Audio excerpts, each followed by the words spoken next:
사도행전 14장 15절에서 18절까지 말씀. 신약성경으로 보실 분들은 제가 가진 성경 신약성경 212쪽의 말씀입니다. 사도행전 14장 15절에서 18절까지 말씀 제가 봉독해 올립니다. 이르되 여러분이여 어찌하여 이러한 일을 하느냐. 우리도 여러분과 같은 성정을 가진 사람이라.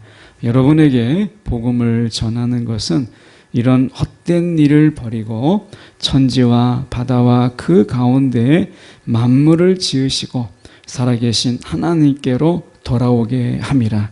하나님이 지나간 세대에는 모든 민족으로 자기들의 길들을 가게 방임하셨으나 그러나 자기를 증언하지 아니하신 것이 아니니 곧 여러분에게 하늘로부터 비를 내리시며 결실기를 주시는 선한 일을 하사 음식과 기쁨으로 여러분의 마음에 만족하게 하셨느니라 하고 이렇게 말하여 겨우 무리를 말려 자기들에게 제사를 못하게 하니라. 아멘.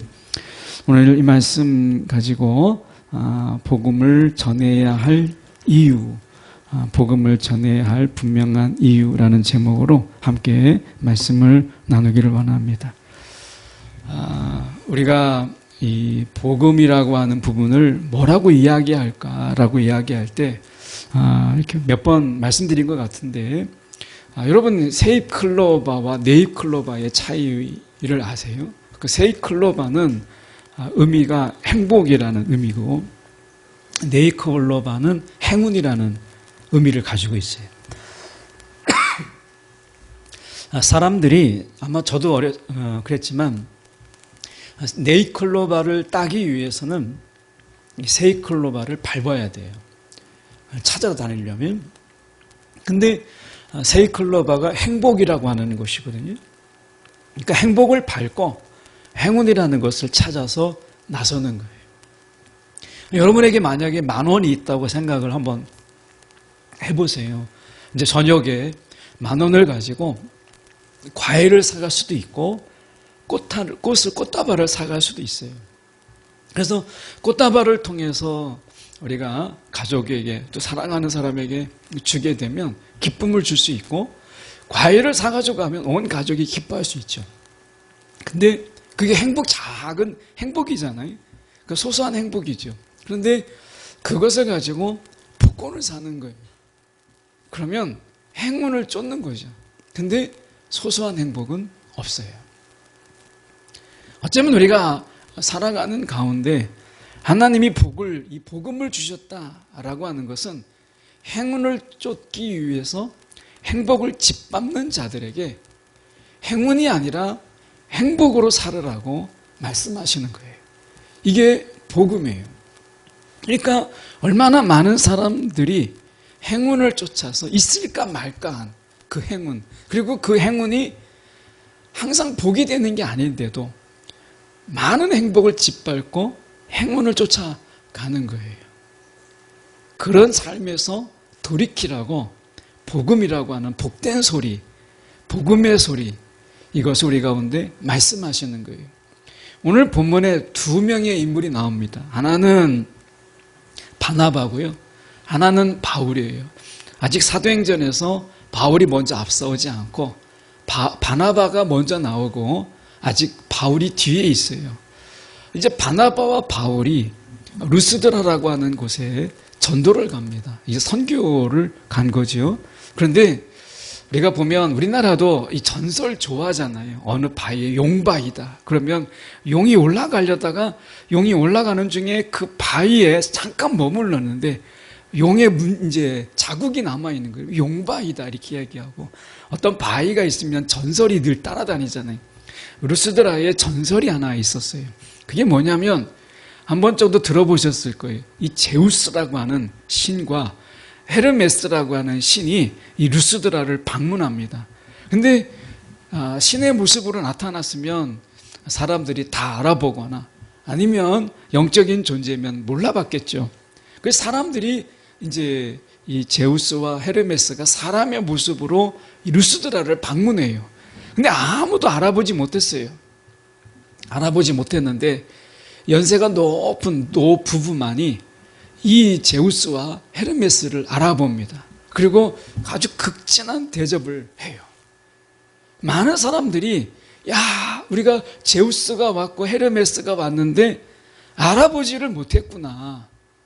이것 때문에 탄식을 하고 야, 이 복의 기회, 정말 그 제우스를 만날 수 있는 엄청난 이 행운을 우리가 놓쳤구나 라고 하는 거예요. 그래서 많은 사람들이 나중에 다시 제우스나 헤르메스가 오면은 이 기회를 놓치지 말아야 되겠다 하고 있었는데 이 바나바와 바울이 이곳에 온 거예요. 근데 어떤 일이 있었냐면 바울이 이제 복음을 전해요. 예수의 복음을 전하고 구원의 복음을 전해요. 그 중에서 루스드라에 어떤 사람이 있었냐면 나면서부터 이가 장애가 있어가지고 한 번도 걸어본 적이 없는 한 사람이 이 바울이 전하는 복음의 메시지를 들어요. 메시지를 듣는데 설교를 듣는 거예요. 복음을 듣는데 복음을 우리가 들을 때 두 가지 반응이 있거든요. 하나는 믿음으로 반응하는 사람이 있고 한 사람은 거부와 그리고 완악함으로 그것에 대해서 반기를 드는 사람이 있어요. 그 중간에 있는 사람은 없어요. 이게 복음을 들을 때 항상 믿음으로 아멘 하는 거죠. 이 아멘이라는 말은 과연 그렇습니다. 이 말씀이 나의 삶의 실제가 되고 이것은 나의 이야기입니다. 그 사람의 이야기로 끝나지 아니하고 이 말씀이 실제로 이 약속이 나에게 그대로 이루어질 것을 믿습니다. 이게 아멘이거든요. 그러니까 믿음으로 반응하는 사람이 있어요. 말씀을 들을 때 야, 이건 내 얘기다. 이건 주님이 오늘 나에게 주시는 말씀이고 이 말씀을 통해서 나에게 그대로 이루실 것이다 라고 약속에 반응하는 사람이 있고 믿음으로 어떤 사람들은 야, 저 거짓말이야. 아, 저거는 있을 수 없는 이야기야. 의심과 그리고 반항으로 거역하는 거예요. 그 말씀을 들으려고 하지 않는 거예요. 근데 이 한 번도 태어나서 걸어보지 못한 이 사람이 믿음으로 반응을 해요. 근데 사도 바울이 그에게 구원받을 만한 믿음이 있는 줄 알고 이렇게 이야기합니다. 구원받을 만한 믿음이 있는 줄 알고. 그러니까 바울이 그냥 메시지만 전한 게 아니라 아, 저 사람이 지금 믿음으로 반응하고 있구나. 뭐 눈이 다르잖아요. 믿음으로 반응하는 그 모습이 다르고 사도 바울은 영적으로 이 성령의 은사가 있었어요. 그래서 그 사람이 믿음이 있는지 없는지 믿음으로 반응하는지를 그가 성령이 보게 하셨어요. 이건 은사예요. 저에게도 성령이 체험이 있을 때 그 사람 가운데 지나가는 사람이라도 야, 그 10년 가운데 예수가 있는지 없는지가 보게 하신 때가 있었는데 사도 바울에게 그런 은사가 있었어요. 그랬을 때 사도 바울이 어떻게 했냐면 큰 소리로 이 믿음을 한 번도 걸어보지 못한 이 사람에게 믿음이 이제 막 싹이 트잖아요. 근데 이 믿음을 일으켜 세워요. 그 구원받을 만한 믿음을 가만히 두지 않고 그 믿음을 자극해요. 그래서 어떻게 했냐면 사도 바울이 큰 소리로 작은 소리로 한 게 아니에요. 이 걷지 못하는 자에게 가서 막 소곤소곤 이야기한 게 아니라 모든 사람이 둘러 있는데 큰 소리로 일어나라 이렇게 사도 바울이 외칩니다. 선포해요.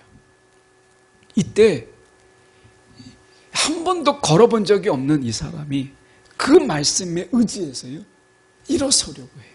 그리고 일어서요. 걷게 돼요.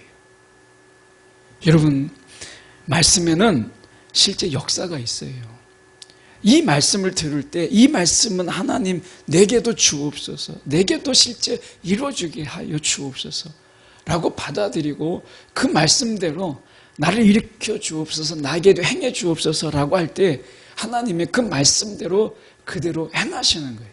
그래서 우리가 말씀에 듣는 자리가 기적의 자리고 말씀에 듣는 자리가 말씀의 실제가 이루어지는 자리인 거예요. 여러분, 우리가 하나님은 우리가 믿음이라고 하는 것, 예배라고 하는 것은 하나님이 우리 가운데 주시는 은혜에 대해서 우리의 반응이 어떤 것이냐. 이게 예배예요. 이게 우리의 반응이라는 게 예배예요. 이 예배라고 하는 것은 하나님께서 우리의 반응을 요구해요. 믿음의 반응을 요구하는 거예요. 믿음의 반응이 없으면 아무 일도 일어나지 않아요. 말씀은 선포됐어요. 생명의 말씀이 선포됐는데 내가 믿음의 반응이 없으면 아무 일도 일어나지 않아요. 그냥 있다가 가는 거예요. 그런데 여러분, 반응한 만큼 역사가 일어나는 거예요. 그게 말씀의 자리예요. 이 한 번도 걸어본 적이 없는 이 사람이 믿음의 반응을 하니까 하나님이 그 믿음을 통해서, 바울을 통해서 그 성령께서 그를 일으키셨다는 거예요. 그의 반응이 어떠하느냐에 따라서 어떤 분들은 우리가 생명의 기적을 경험하고 어떤 분들은 아무런 반응도 없이 마음에 반감만 일어서고 마음의 의심만 가지고 돌아가는 거예요. 예배의 자리는 결국 우리가 그 하나님에 대해서 내가 어떻게 반응하느냐. 우리가 말씀을 듣다가도 이 말씀을 놓치지 아니하고 내게 주시는 말씀이다라고 하는 가운데서 내가 아멘 하는 이 마음으로 받아들이는 자에게는 하나님이 역사하시는 거예요. 그래서 한 번도 걸어보지 못했던 자가 일어났어요. 많은 사람들이 다 놀라 자빠진 거예요. 그래서 마침 또 두 사람이잖아요. 야, 한 사람은 제우스고, 야, 한 사람은 헤르메스다. 다시 제우스가 다시 왔구나. 그래서 제우스를 섬기는 그런 제사장이 막 와서 많은 사람들이 이 사람들에게 제우스를 섬기려고 소를 잡고 막 가축을 잡고 자신들이 찾아온 이 행운을 놓치지 않기 위해서 많은 사람들이 그 앞에 모였어요. 그때 이제 이러한 배경 속에서 사도 바울이 하는 이야기가 오늘 본문이에요. 오늘 본문에 보면 이렇게 말씀하죠. 이르되 여러분이요 어찌하여 이러한 일을 하느냐. 우리도 여러분과 같은 성정을 가진, 성격과 그리고 마음씨를 가진, 다시 말하면 본성이 여러분과 다르지 않는 그냥 똑같은 사람이다 라고 하는 것을 이야기하는 거예요. 우리도 당신과 똑같은 사람들이다. 여러분에게 복음을 전하는 것은 이렇게 이야기합니다. 복음을 전하는 이유에 대해서 사도 바울이 이야기를 해요.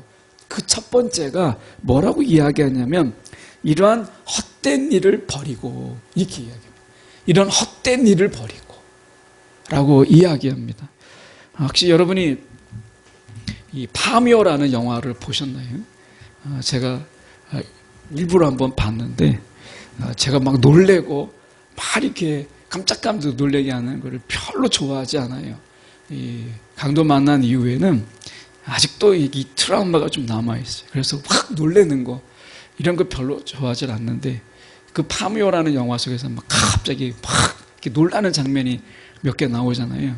그래서 안경을 벗고 그때는 안경을 벗고 막 보는 거예요. 정확하게 보면 좀 깜짝깜짝 놀라잖아요. 무서운 것보다는 놀래는 게 싫으니까. 근데 저는 그 영화를 보면서 그 대사 중에 하나가 남는 게 있어요. 그게 뭐냐면 이런 이야기를 하더라고요.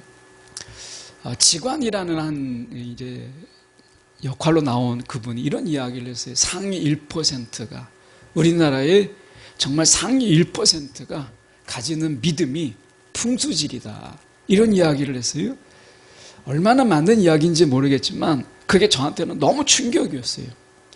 상위 1%에 가지는, 겉으로 종교를 조사할 때는 나타나지 않지만 최고의 상위 1%의 부자들이 가지고 있는 신앙은 여전히 우리나라에서 풍수질이라는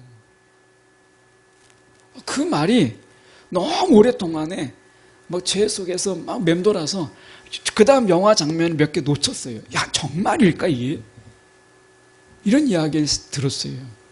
거기에서도 마찬가지로 엄청난 부자, 영화 속에서 엄청난 부자가 이관하는데, 그러니까 우리가 이제 어떻게 보면 묘를 옮기는데 5억을 준다더라고요. 5억.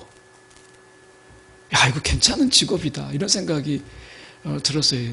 저랑 같이 하실 분 없으실 거예요. 5억을 준다는 거예요. 야, 이거 괜찮은 일이다. 상위 1%를 빗대서 이야기하는 거예요. 근데 그게 조상이 나와요.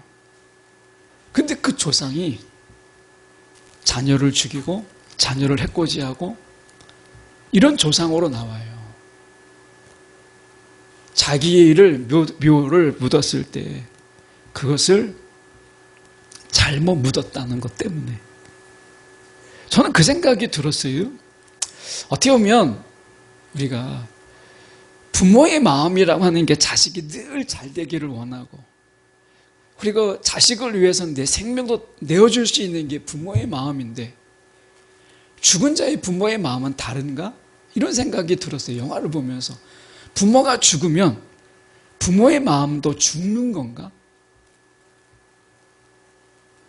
아니 거기에서 그 할아버지가 이제 할아버지의 묘인데 손자 그리고 증손자까지 막 사경을 헤매는 거예요.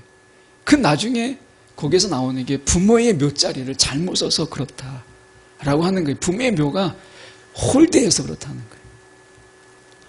근데 그걸 생각해 보면 저는 그런 생각이 영화를 보면서 생각이 들었어요.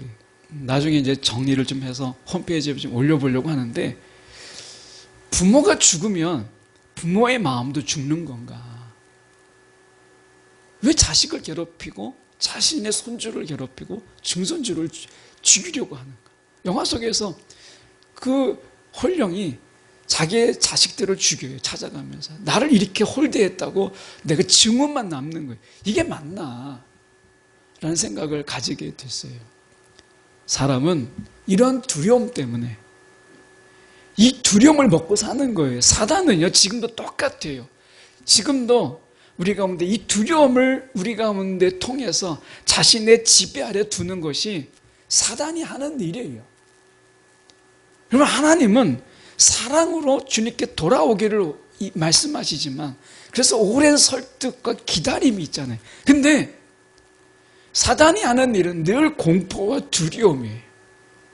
이것을 통해서 자기 앞에 복종케 하는 거예요. 지금도 다르지 않아요. 이 헛된 일, 이 제우스가 찾아왔을 때, 헤르메스가 찾아왔을 때 그들이 정말 이 행운을 붙잡기 위해서 그 앞에 제사를 드리려고 했을까요? 아닐 수도 있어요. 그 두려움 때문에 그들이 이 헛된 일을 버리고 숭배하고 우상을 숭배하고 거짓신을 숭배하고 두렵게 하는 존재들을 숭배하는 인간의 역사를 보세요. 인간이 토템이라고 하는 것을 보면 두려운 거예요. 숲속이 두려우니까 숲속에 신이 있다고 말하고 비가 두려우니까 비를 섬기고요. 태양이 두려우니까 태양을 섬겼어요. 그게 인간의 존재예요. 이 헛된 일을 버리고 이게 복음이 필요한 거예요. 여러분 이 두려움에서 다 우리가 벗어나게 하는 게 복음이에요. 복음이 있는 곳에는요 두려움이 아니라 평화가 있고요. 그 속에 자유가 있어요. 근데 복음이 없는 곳에는 늘 두려움이 있어요. 공포가 있어요. 이 헛된 일을 버리고 공포를 숭배하는 인간의 본성이 있는 거예요. 두려움이 있는 것에 숭배가 있잖아요. 그래서 헛된 일을 버리고 이 복음을 전하는 이유가 바로 그거예요. 공포를 내려놓으라는 거예요. 또 하나는 뭐냐면 천지와 바다와 그 가운데 하늘과 땅과 그리고 텅 비어있는 그 모든 것에 하나님께서 만물을 지으셨다고 이야기. 제가 이번에 아프리카 우간다에 갔을 때 난민촌이거든요. 볼 게 없어요. 이 난민촌에는 볼 게 없어요. 매일 보는 게 뭐냐, 이맘때쯤 되면 아이들이요, 고아원 아이들뿐만 아니라 그 마을의 아이들이 둘 중에 하나를 합니다. 하나는 정말 3살, 4살 된 아이들, 그 막 걸어가기 겨우 어려운 애들도요, 돌을 깨요. 예, 돌을 깹니다. 그게 버리니까 할 수 있는 게 유일한 게 아니, 돌을 깨요. 하다못해 돌을 깰 수 없으면, 망치를 들 수 없으면 돌을 나르기도 합니다. 5살, 6살 되는 애들 뭐 하겠어요? 우리나라 보면 천방지축이죠. 그런데 그 아이들이 곡괭이를 들고 밭에 나가서 곡괭이질을 해요. 지금 이맘때 심는 게 뭐냐면 땅콩을 심습니다. 땅콩을. 그래서 땅콩을 심어가지고 땅콩을 재배해서 나중에 조금이라도 먹고 좀 팔려고 땅콩을 심어요. 그 아이들 땡볕에서.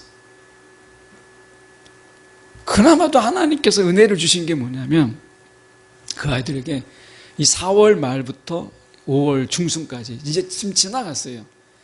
망고가 얼마나 많이 열려 있는지 정말 애기 주먹만 하는 거예요. 크진 않아요. 근데 고한 아이들이 그 망고를 따가지고 막 칼로 하는 것도 아니고 이빨로 막 그 껍질을 벗겨가면서 망고를 먹어요. 근데 망고가 너무 작아서 씨는 커요 또. 그러니까 몇 번 베면 없어요. 근데 그나마도 그 망고를 먹는 거예요. 근데 저는 이번에 가서 처음 꽃을 봤어요. 그 전에 있었는지 모르겠지만 이번에 꽃이 새롭게 들어오더라고요. 그 꽃이 아프리카에도 꽃이 쫙 너무 이쁜 거예요. 꽃이. 여러분 우리나라에 꽃이 많잖아요. 그러니까 하나님께서 그 만물 가운데 아름다움을 주셨어요. 꽃을 주셨고 그리고 구름과 바람과 그리고 우리가 쉴 만한 쉼터를 주시고 얼마나 많은 것을 주셨어요. 그러니까 하나님께서 우리가 만물을 지으셨다. 이 모든 것을 지으신 이가 하나님이시다 라고 하는 것을 알게 하시는 거예요. 예수를 만나기 전에는 은혜가 없었을까요? 여러분 어떠세요? 저는 대학 때 예수를 만났기 때문에 예수를 만나기 전에 은혜가 없었을까? 그런데 제가 예수 만나고 나서 보니까 제가 예수를 알기 전부터 예수님께서는 은혜가 있었고 예수님의 사랑이 있었더라고요. 말씀의 17절에 가서 보면 이렇게 말씀합니다. 이 말씀은 이제 예수를 모르는 자들, 하나님을 모르고 살아가는 자들에게 어떤 은혜를 주셨는가? 하나님께서 스스로 자신을 증거하신 이야기가 나옵니다. 이렇게 말씀하시죠. 하늘로부터 비를 내리시며, 이게 비를 내리는 게 특히 이스라엘 같은 경우에는 이 비를 내린다는 게 쉽지가 않아요. 예, 비가 강수량이 많지 않은 나라예요. 그런데 하나님께서 그들에게 비를 내리셨다는 거예요. 그들이 하나님이 하셨다는 것을 알지 못하는 중에도 하나님께서 그들에게 은혜를 베푸신 거예요. 여러분, 우리가 알지 못하는 중에도 은혜는 있었고요. 깨닫지 못하는 가운데도 감사는 있었던 거예요. 우리가 그래서 모든 게 다 은혜라는 거예요. 복음은 그걸 깨닫게 해주는 게 모든 게 다 하나님의 은혜다. 이 복음으로 우리 가운데 말씀해 주지 않으면 이 모든 것이 다 복이다라는 걸 알지 못해요. 우리가 예수를 알기 전에 하나님을 알기 전부터도 여러분 우리가 복이 있었고 은혜가 있었던 거예요. 그런 생각을 해보게 돼요. 여러분 우리가 한 주 동안 생각해 보세요. 하나님이 주신 은혜 몇 가지나 우리가 알고 하나님께 감사하고 야 이건 정말 은혜다. 이건 정말 은혜다. 사고 날 뻔했는데 사고 안 나는 거 정말 하나님의 은혜다. 여러분 몇 가지나 우리가 하나님의 은혜로 알고 살까요? 우리가 많이 모릅니다. 그런데 하나님께서 우리가 은혜다라고 하는 것을 모르는 가운데서도 하나님은 은혜를 주셨고요. 야 내가 이거 감사해야지 하는데 사실은 이게 감사할 것들이 너무나 많은데 이 감사할 것은 우리가 아는 것은 눈치채는 것은 많지 않아요. 그러니까 하나님께서 우리의 삶 가운데 은혜와 하나님의 그 감사로 우리의 삶을 다 채운 거예요. 그러니까 하나님께서 우리 가운데 천지와 바다와 그 가운데 만물을 지으셨다라는 말은 복음의 관점에서 보면 우리가 사는 모든 곳에 하나님의 은혜로 채우시고 하나님의 감사로 채우셨다는 거예요. 감사가 없는 곳이 없고 은혜가 없는 곳이 없다라는 거예요. 이게 하나님이 복음을 알면 야 하나님이 은혜가 아닌 곳이 없구나. 이걸 깨닫게 돼요. 말씀해 보면 이런 이야기를 합니다. 그 다음에 보시면 살아계신 하나님께로 돌아오게 합니다. 하나님은 살아계세요. 죽으신 분이 아니세요. 여러분 죽은 자가 어떻게 생명을 줄 수 있겠어요? 자기 생명도 보존하지 못하는 자가 어떻게 생명을 줄 수 있죠? 그거는 있을 수 없는 일이에요. 제가 이 사주를 믿지 않는 이유 중에 하나가 무엇이냐면 거기에 점을 치는 분들이 있잖아요. 근데 자기 앞가름도 못 하잖아요. 자기 앞길도 모르는데 그들이 어떻게 남의 길을 알 수 있다는 거예요. 그 자체가 벌써 모순이잖아요. 죽은 자가 자기 생명도 지키지 못하는 자가 어떻게 다른 사람에게 생명을 줄 수 있어요? 자기가 즐겁지 못한 복으로 살아가지 못하는 자가 어떻게 다른 사람에게 복을 줄 수 있어요? 하나님께서 우리 가운데 말씀하실 때 우리의 존재의 목적이 뭐라고 하시냐면, 저와 여러분의 존재의 목적이 무엇이냐면 하나님 안에서 하나님과 함께 즐거워하는 것이라고 말씀하셨어요. 하나님은요, 즐거우신 거예요. 그분의 삶이. 그래서 우리 가운데 즐거움을 줄 수 있고 그분의 삶이 기쁘기 때문에 우리 가운데 기쁨을 줄 수 있어요. 그런데 죽은 자의 그 우울함, 그 죽은 자의 그 눅눅함이 어떻게 우리 가운데 기쁨을 줄 수 있고 우리 가운데 생명의 생기를 불어넣을 수 있겠어요? 있을 수 없는 일이잖아요. 있을 수 없는 일이에요. 네. 제가 철로역장이라는 프로그램 때문에 제가 이 공중 무덤, 많은 묘가 있는 그곳에 누워 있었던 적이 있었어요. 그러니까 거기 프로그램상에 이제 제가 무덤에서 이렇게 일어나서 아이들에게 딱 나타나는 거예요. 담력 훈련이라고 그럴까? 아이들이 이제 오면서 계속 기도하게 하는 이런 훈련인데, 좋은 훈련은 아닌 것 같아요. 지금 생각해 보면. 근데 그때는 그게 유행이었었어요. 철로역정이라고.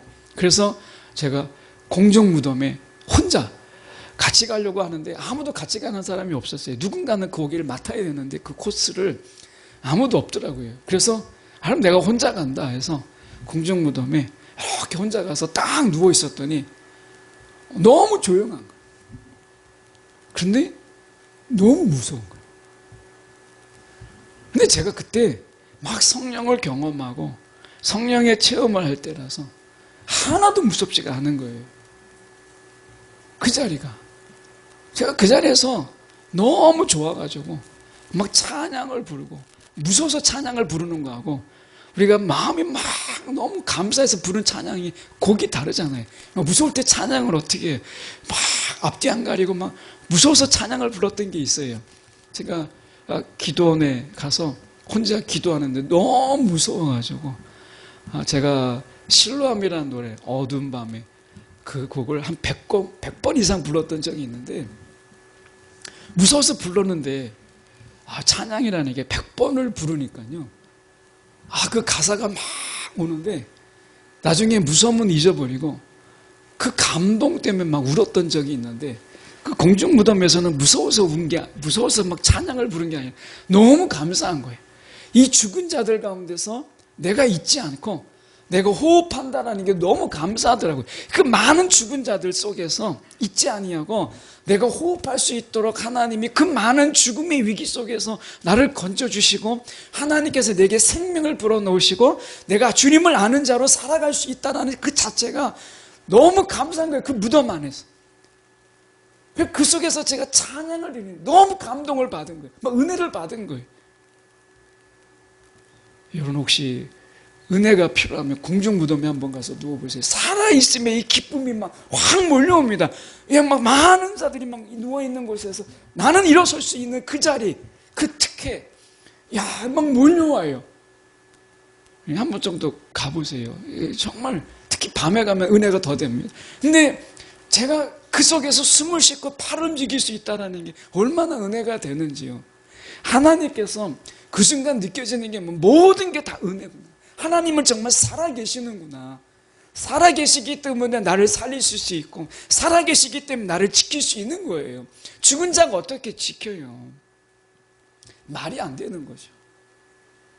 하나님은 살아계세요. 지금도 역사하세요. 그 살아계시기 때문에 저와 여러분을 살리시는 거예요. 죽음 가운데서 건지시는 거예요.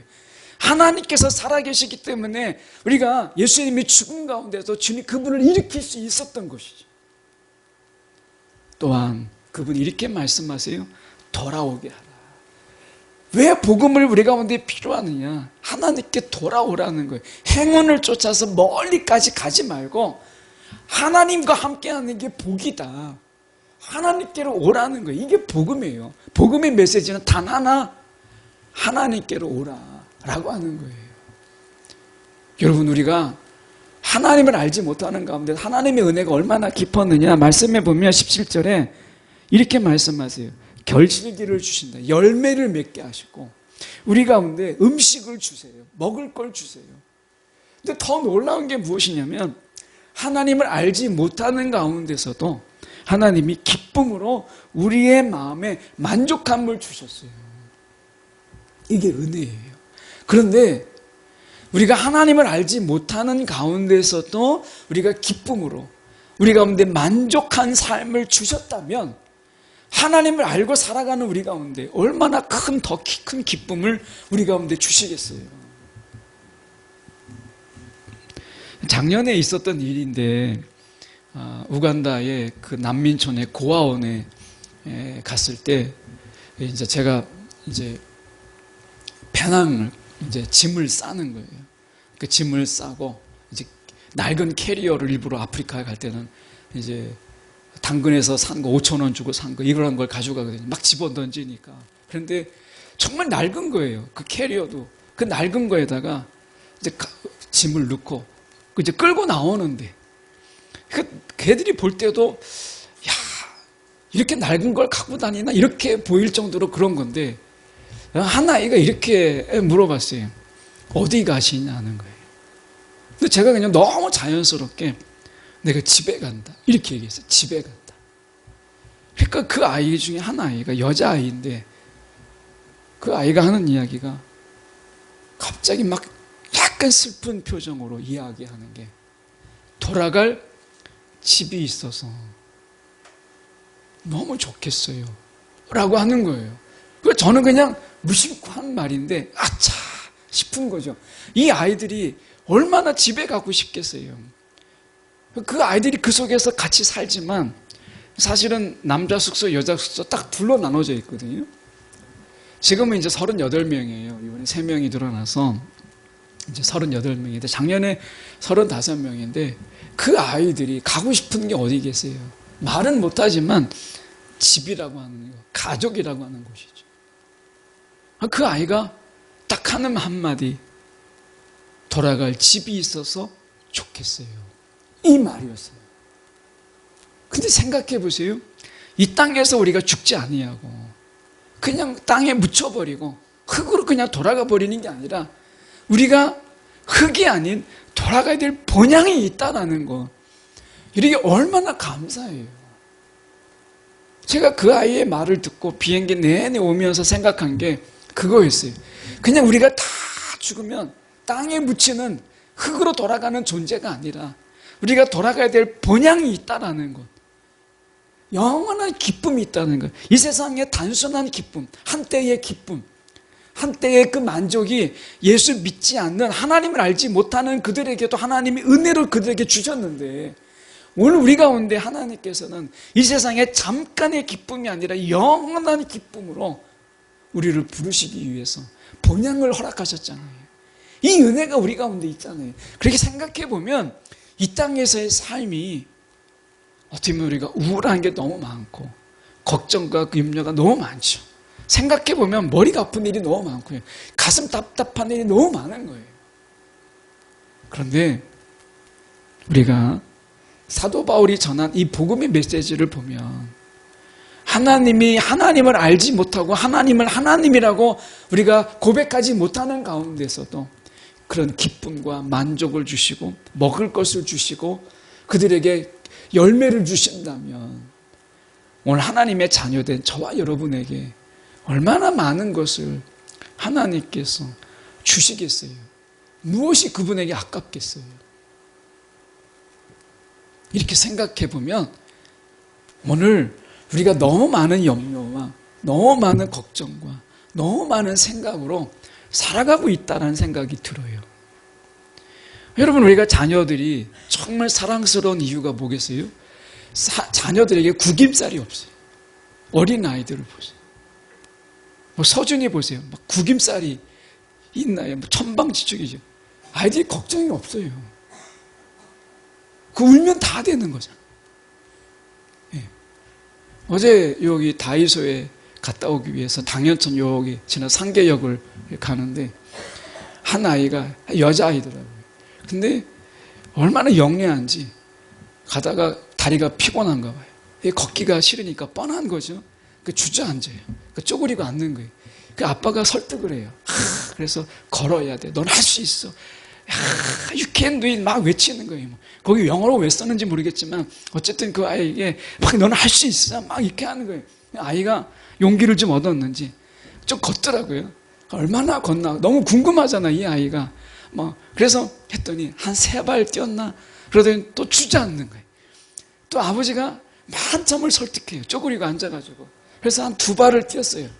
그러더니 이번에는 완전히 막 주저앉아가지고 땅바닥에 철바닥 앉아가지고 안고 가라는 거예요.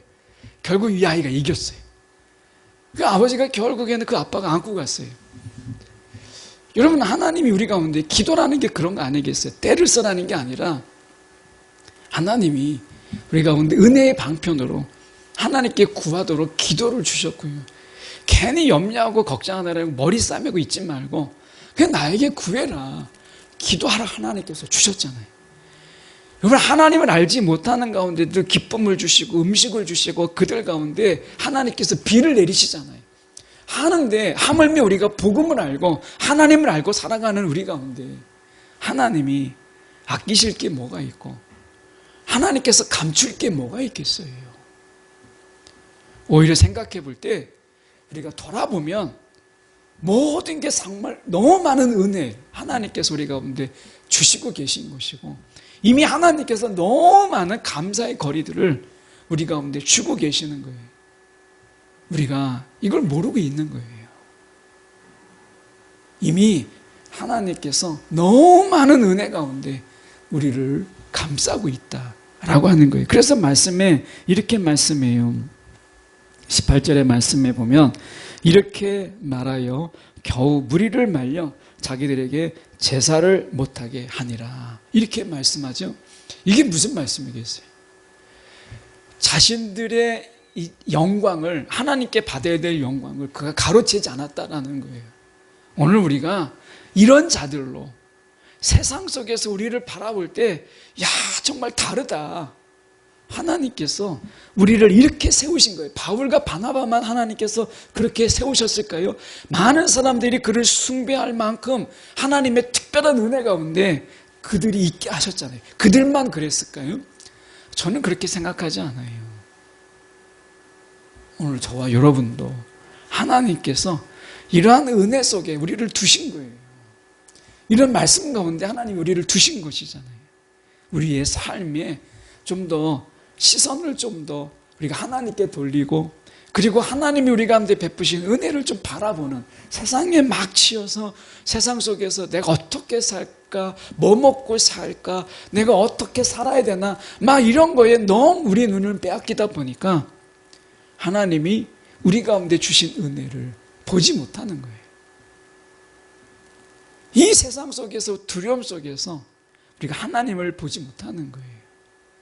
여러분 복음은 다른 거 아니에요. 하나님이 저와 여러분 가운데 이미 하나님께서 주체할 수 없는 이 복 가운데 은혜 가운데 우리를 이미 우리 가운데 거하게 하셨다라고 하는 거예요. 하늘과 땅과 모든 공간에 하나님의 만물로 채우시는 하나님이 저와 여러분이 거하는 모든 곳에 왜 복을 부어주시지 아니하고 은혜를 부어주시지 않으셨겠어요? 오늘 생각해보면 우리가 알지 못하는 가운데 은혜가 있었고요. 깨닫지 못하는 가운데 감사가 있는 거예요. 하나님이 저와 여러분 가운데 은혜를 헤아리고 감사를 헤아리는 자의 삶으로 불러주셨다는 거예요. 이게 복음이잖아요. 하루를 살면서 하나님이 내게 주신 은혜를 한번 세보세요. 하나님이 정말 하루를 보내면서 그 은혜를 헤아리고 감사를 헤아리는 이런 자들로 불러주셨는데 감사하지 못하고 하나님의 은혜를 헤아리지 못하고 살아가는 우리의 이 삶의 모습이 하나님이 보시기에 얼마나 안타깝겠어요. 오늘 우리가 복음을 전해야 될 분명한 이유, 그것은 이미 우리 가운데 주신 은혜, 하나님이 우리 가운데 가득히 채우신 그 감사를 알아야 하기 때문에 그런 거예요. 여러분, 우리가 복음은 한때 우리가 새신자가 나왔을 때 공부하는 그런 게 아니고 내가 복음 다 알아, 이게 아니라 오늘도 우리 가운데 복음이 필요한 이유는 은혜, 감사 때문에 그런 거예요. 제가 기도 중에 잠깐 욥을 설명했지만 여러분, 욥이 어떻게 했어요? 그 자녀가 집에 돌아오면 이 자녀들이 부지불식간에 부정한 것을 만지거나 또 부정한 생각을 하거나 또는 부정한 것에 접촉했을까 봐 번제를 드렸어요. 근데 우리가 복음 안에 살아가는 삶은 내가 부지 중에 은혜를 경험하고 내가 부지 중에 하나님의 그 보호하심을 경험하는 그런 삶인 거예요. 그래서 우리는 번제를 드리는 게 아니라 하나님 앞에 감사의 우리가 기쁨의 기도와 예배를 드리는 거예요. 그런 삶으로 저와 여러분을 불러주셨다. 오늘 이런 삶이 우리 가운데 있다는 사실을 기억하는 것만으로도 하나님이 너무나 기뻐하신다 하는 것을 우리가 이 시간 생각하는 이 시간 되기 원합니다.